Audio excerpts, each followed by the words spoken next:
Hello guys, ഇന്നൊരു long video ആണ്.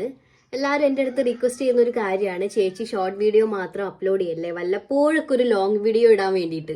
അപ്പം ഞാൻ വിചാരിച്ചു ഇന്ന് ഇടാന്ന്. ഞാനിതാ കുളിയൊക്കെ കഴിഞ്ഞ് ബ്രേക്ക്ഫാസ്റ്റ് ഒക്കെ കഴിച്ച് ഇങ്ങനെ വെറുതെ ഇരിക്കുകയാണ്. ഏട്ടൻ അവിടെ വർക്കിലാണ്. ഏട്ടൻ ഫ്രീ അല്ലാത്തതുകൊണ്ടാണ് ഞാനിപ്പം സെൽഫായിട്ട് വീഡിയോ എടുക്കുന്നത്. ഏട്ടൻ ഫ്രീ ആയി കഴിഞ്ഞാൽ ഏട്ടൻ വീഡിയോ എടുത്തരും. ഇനി ഉച്ചക്കത്തേക്കുള്ള കുറച്ച് കലാപരിപാടികളൊക്കെ ഉണ്ട്.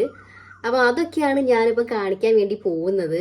ഉച്ചയ്ക്ക് എന്തെങ്കിലും ഒരു സ്പെഷ്യൽ ഉണ്ടാക്കണം എന്നുള്ള ചെറിയൊരു പ്ലാൻ ഉണ്ട്. എന്താണെന്ന് തീരുമാനമായിട്ടില്ല. അപ്പം ഇന്ന് ഞാൻ ഉച്ചക്കത്തേക്ക് വേണ്ടിയിട്ട് എന്താണ് സ്പെഷ്യൽ ഉണ്ടാക്കുന്നത്, അതൊക്കെയാണ് ഇതിൽ കാണിക്കാൻ വേണ്ടി പോകുന്നത്. നമുക്ക് എന്തായാലും പെട്ടെന്ന് തന്നെ വീഡിയോയിലേക്ക് പോവാം അല്ലേ. അപ്പം നമുക്ക് ഏട്ടനോട് പോയി ചോദിച്ചു നോക്കാം ഉച്ചയ്ക്ക് എന്താണ് ഞാൻ വേണ്ടതെന്ന്. എന്താ പറയാന്ന് എനിക്ക് അറിഞ്ഞൂടാ. പറഞ്ഞത് എന്തുണ്ടാക്കി കൊടുക്കാനൊന്നും കഴിയില്ല. എന്നെ കൊണ്ട് പറ്റുന്നതാണെങ്കിൽ നമുക്ക് ചെയ്യാം. വാ. എന്തോ വലിയ പണിയിലാന്ന് തോന്നുന്നു. അല്ലോ വീഡിയോ കോളാ. ഏട്ടൻ അവിടെ എന്തോ വീഡിയോ കോളിലാണ്. ഇപ്പം അങ്ങോട്ട് ചെന്നിട്ടുണ്ടെങ്കിൽ എൻ്റെ തലമണ്ട അടിച്ച് പൊട്ടിക്കും. അത് കഴിഞ്ഞിട്ട് നമുക്ക് പോവാം. That's better.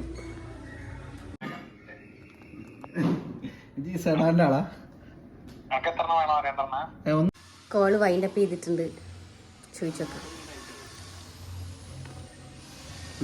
ഹായ് പറയും. ഇന്നേ ഉച്ചക്ക് എന്തെങ്കിലും ഒരു സ്പെഷ്യൽ ഉണ്ടാക്കാം.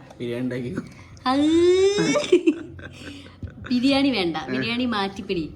വേറെ എന്തെങ്കിലും ഒരു വെറൈറ്റി. മന്തി മന്തി എന്നെ കൊണ്ട് പറ്റും തോന്നില്ല. ഫ്രൈഡ് റൈസ് ഉണ്ടാക്കിയോ?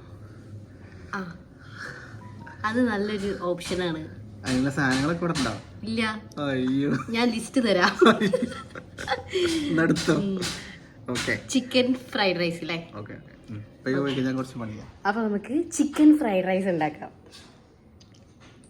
അങ്ങനെ ഞാൻ ഏട്ടൻ്റെ അടുത്ത് ലിസ്റ്റൊക്കെ കൊടുത്തയച്ചു. ഏട്ടൻ ഇതാ സാധനമായിട്ട് വന്നിട്ടുണ്ടേ. ഇതാ ക്യാമറ കണ്ടപ്പോൾ നല്ലവണ്ണം ചിരിച്ച് വരുന്നുണ്ട് കേട്ടോ ഏട്ടൻ. കുറച്ച് സാധനം മാത്രം മതിയായിരുന്നു, കുറച്ച് വെജിറ്റബിൾസും കുറച്ച് ചിക്കനും. അരി ഓൾറെഡി ഇവിടെ ഉണ്ടായിരുന്നേ. അരി അളന്ന് അരിയുടെ ഡബിൾ വെള്ളം ഞാൻ അടുപ്പത്ത് വെച്ചിട്ടുണ്ട്. ഇനി അരി ഒന്ന് കഴുകിയെടുക്കണം. എനിക്ക് കഴുകിയെന്ന് മാത്രമേ വായിൽ വരുള്ളൂ. ബസ്മതി റൈസ് ആണ് കേട്ടോ എടുത്തത്. അരിയൊക്കെ കഴുകി വരുമ്പോഴേക്ക് വെള്ളം ഇവിടെ തിളച്ചിട്ടുണ്ട്. വെള്ളത്തിൽ ആവശ്യത്തിനുള്ള ഉപ്പും കുറച്ച് വെളിച്ചെണ്ണ കൂടെ ഞാൻ ഒഴിച്ചു കൊടുത്തിട്ടുണ്ട്. അരി ഇട്ടേ. അതൊരു 20 മിനിറ്റ് കൊണ്ട് അവിടെ കിടന്ന് ആയിക്കോളും. അപ്പോഴേക്കും നമുക്ക് ചിക്കൻ ഒന്ന് കഴുകിയെടുക്കണം. 1 കിലോ ചിക്കനാണ്, പക്ഷേ ഇത് മുഴുവനായിട്ട് എടുക്കുന്നില്ല. കുറച്ച് കറി വെക്കാൻ മാറ്റി വെച്ചിട്ട് ബാക്കിയുള്ളത് മാത്രമേ എടുക്കുന്നുള്ളൂ കേട്ടോ. ചെമ്പ് ഇവിടെ ദമ്മിട്ടിട്ടാണ് മൂടി വെച്ചത്. ഇനി ഈ ചിക്കൻ പൊരിക്കാനുള്ള പരിപാടിയാണ് നോക്കേണ്ടത്. ഇഞ്ചി വെളുത്തുള്ളി ചതച്ചത്, മഞ്ഞൾപ്പൊടി, മുളക് പൊടി, പിന്നെന്താ നിങ്ങൾ പൊരിക്കുമ്പോൾ എന്തൊക്കെ പൊടികൾ ഇടും അതൊക്കെ ഇട്ടോളൂ. ഞാൻ മല്ലിപ്പൊടി ഇട്ടിട്ടുണ്ട്, ഉപ്പ് ഇട്ടിട്ടുണ്ട്, വേറൊന്നും ഇട്ടിട്ടില്ല കേട്ടോ.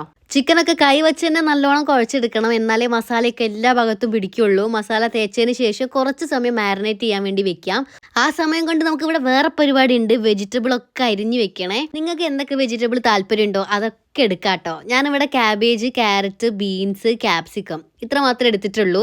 ക്യാബേജ് അരിഞ്ഞ് അവിടെ ഉപ്പ് മഞ്ഞൾപ്പൊടി ഇട്ട വെള്ളത്തിൽ ഇട്ട് വെച്ചിട്ടുണ്ട്. ഇനി ക്യാരറ്റ് നമുക്ക് ചോപ്പറിലൊന്ന് ട്രൈ ചെയ്ത് നോക്കാം, ശരിയാവുമെന്ന് അറിയില്ല.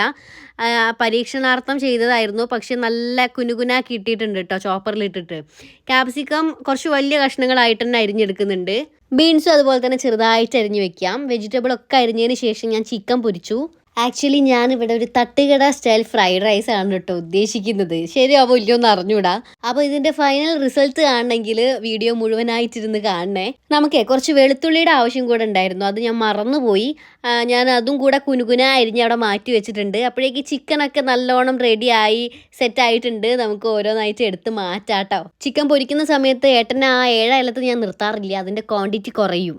പിന്നെ കുറച്ച് റിച്ച് ആവട്ടെ എന്ന് കരുതി, നമ്മുടെ ഭാഷയിൽ പറഞ്ഞാൽ കുറച്ച് ആർഭാടത്തിന് വേണ്ടിയിട്ട് ഞാൻ 3 മുട്ട കൂടെ എടുക്കുന്നുണ്ട്. മുട്ട നമുക്ക് ഇതിൽ ചിക്കി ഇട്ടാൽ കുറച്ചുകൂടെ ടേസ്റ്റ് ഉണ്ടാവും. ആവശ്യത്തിനുള്ള ഉപ്പിട്ടിട്ടാണ് കേട്ടോ ചിക്കി എടുക്കുന്നത്. അതവിടെ ചിക്കി സൈഡിലോട്ട് മാറ്റി വെക്കുക. ഇനി ഒരു ചെറിയ പരിപാടി കൂടെ ഉണ്ട്. നമ്മൾ പൊരിച്ച് വെച്ച ചിക്കൻ ഇതുപോലെ ചെറിയ കഷ്ണങ്ങളായിട്ടൊന്ന് മുറിച്ച് വെക്കണേ. അപ്പം നമ്മുടെ പണി ഓൾമോസ്റ്റ് ഇവിടെ കഴിഞ്ഞു എന്ന് തന്നെ പറയാം. ഇതൊക്കെയായിരുന്നു നമ്മുടെ മെയിൻ പണികൾ. ഇനി ഇതെല്ലാം ഒന്ന് യോജിപ്പിക്കേണ്ട പണി മാത്രമേ ഉള്ളൂ. അത് വളരെ സിമ്പിളാ. ആദ്യം വെളിച്ചെണ്ണ ചൂടാക്കി വെളുത്തുള്ളി സവാള ഒന്ന് മൂപ്പിച്ചെടുക്കണം. ഇനി ഇതിന് പുറകെയായിട്ട് അരിഞ്ഞു വെച്ച പച്ചക്കറികൾ ഓരോന്ന് ഇട്ട് കൊടുത്താൽ മതി. ആദ്യം തന്നെ ക്യാബേജ് ഇട്ട് കൊടുത്ത് ഒന്ന് വഴറ്റിയെടുക്കണം. അതിന് പുറകെയായിട്ട് ക്യാരറ്റ്, ബീൻസ്, ക്യാപ്സിക്കം ഇതും കൂടെ തട്ടി ആവശ്യത്തിനുള്ള ഉപ്പ് ചേർത്തിട്ട് നല്ലോണം ഒന്ന് സോട്ട് ചെയ്തെടുക്കാം കേട്ടോ. പിന്നെ ഒരു കാര്യം, ഇതെല്ലാം നല്ലോണം വാടി വലഞ്ഞു പോകണ്ട കേട്ടോ. ഇടയിൽ ഇതൊന്ന് കടിക്കാൻ കിട്ടണം. അതാണ് അതിൻ്റെ ഒരു ടേസ്റ്റ്. അപ്പോൾ അതൊന്ന് സോട്ട് ചെയ്തതിന് ശേഷം നമ്മൾ ചിക്കി വെച്ച മുട്ട, വേവിച്ച് വെച്ച ചോറ്, കുനുകുന അരിഞ്ഞു വെച്ച പൊരിച്ച ചിക്കൻ ഇത്രയും കൂടെ ഇട്ട് കൊടുക്കാം. നൈസായിട്ട് ഈ സമയത്ത് ഞാൻ പാത്രം ഒന്ന് മാറ്റി നമുക്ക് നല്ല ആയാസകരമായിട്ട് ഇളക്കാൻ പറ്റണം. അതിനെന്തുകൊണ്ട് ഈ വലിയ പാത്രമാണ് നല്ലത്. ഇനി ഇതിലേക്ക് കുറച്ച് സോയാ സോസും ടൊമാറ്റോ സോസും കൂടെ ഇട്ട് കൊടുത്തിട്ട് നല്ലോണം ഒന്ന് മിക്സ് ചെയ്ത് കൊടുക്കാം കേട്ടോ. കുറച്ച് മിക്സ് ചെയ്തപ്പോഴേക്കും എൻ്റെ കൈ കഴിച്ചു. പിന്നെ ഏട്ടനാണ് മിക്സ് ചെയ്യാൻ വന്നതേ. അപ്പോൾ നമ്മുടെ ഫ്രൈഡ് റൈസ് ഇവിടെ റെഡി ആയിട്ടുണ്ട്. ഇനി കുറച്ചുകൂടെ മിനുക്ക് പണികൾ മാത്രമേ ഉള്ളൂ. അത് റെഡിയായ സന്തോഷമാണ് കേട്ടോ എൻ്റെ മുഖത്ത്. വേറൊരു കാര്യം പ്രത്യേകം ശ്രദ്ധിക്കണം, ഈ സമയത്ത് തീ ലോ ഫ്ലെയിമിൽ മാത്രം വെക്കുക, അല്ലെങ്കിൽ അടി കരിഞ്ഞു പോകും. അവസാനമായിട്ട് കുറച്ച് കാശ്മീരി മുളക് പൊടിയും ഗരം മസാലപ്പൊടിയും കൂടെ ഇട്ട് കൊടുത്ത് നല്ലോണം ഇളക്കിയിട്ട് ഒന്ന് അമർത്തി അവിടെ മൂടി വെക്കുക. തീ ഓഫ് ചെയ്യാൻ മറക്കരുതേ. ഇനി കഴിക്കാൻ നേരത്തെ എടുത്താൽ മതി. ഞാൻ എന്തായാലും കഴിക്കാനിരുന്നിട്ടുണ്ട്. എൻ്റെ പൊന്നു, എൻ്റെ കൺട്രോള് പോയിക്കൊണ്ടിരിക്കുകയാണ് കേട്ടോ.